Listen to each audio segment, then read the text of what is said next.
आपने कभी सुना है 14 लोक? ये कोई कहानी नहीं बल्कि एक गहरा आध्यात्मिक रहस्य है। हमारे ब्रह्मांड में कुल 14 लोक माने गए हैं, 7 ऊपर और 7 नीचे। ऊपर के 7 लोक, इन लोकों में आत्मा ऊंचाई की ओर बढ़ती है, ज्ञान, शांति और मोक्ष की दिशा में। भूलोक, ये वो लोक है जहाँ हम सभी मनुष्य रहते हैं।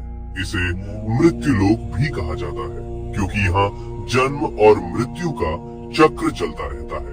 भूवर लोक, ये लोक भूलोक और स्वर्ग लोक के बीच स्थित है। ये ऊर्जा रूपों का क्षेत्र है जो भौतिक और दिव्य लोकों को जोड़ता है। स्वर्ग लोक, देवताओं का लोक, जहाँ इंद्र और अन्य देवता निवास करते हैं। अच्छे कर्म करने वालों को मृत्यु के बाद इसी लोक में स्थान मिलता है, जहाँ सुख, संपत्ति और आनंद की अनुभूति होती है।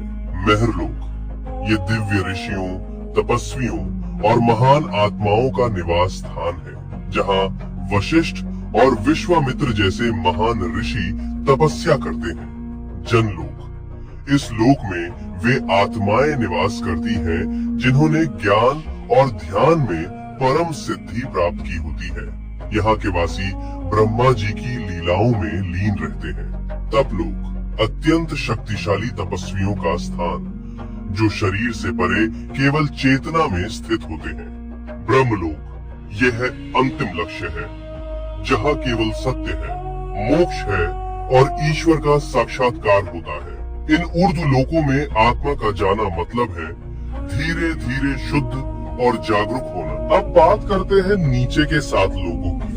यहाँ भोग, मोह और भ्रम ज्यादा होता है। अतल लोक, राक्षसों और मायावी शक्तियों का घर। वितल लोक, जहाँ कामनाएं और भोग हावी रहते हैं। सुतल लोक, राजा बलि का लोक। वे दानवीर थे लेकिन उनमें अहंकार भी था। रसातल लोक, जहाँ भ्रम, लालच और अज्ञान का घना अंधेरा है। तालातल लोक, छल, धोखा और झूठ से भरा हुआ लोक। महातल लोक, जहाँ अंधकार और अहंकार का बोलबाला है। पाताल लोक, सबसे नीचे का लोक, तामसिक ऊर्जा और इच्छाओं का केंद्र। लेकिन इन सब का मतलब सिर्फ बाहरी दुनिया नहीं है। ये 7 लोक हमारे भीतर की नकारात्मक सोच और कमजोरियों का प्रतीक है। तो जब हम सच्चाई, भक्ति और सेवा में लगते हैं, हम ऊपर के लोकों से जुड़ते हैं, और जब हम लालच, मोह और गुस्से में फंसते हैं, हम नीचे गिरते हैं। सोच बदलो, लोक बदल जाए।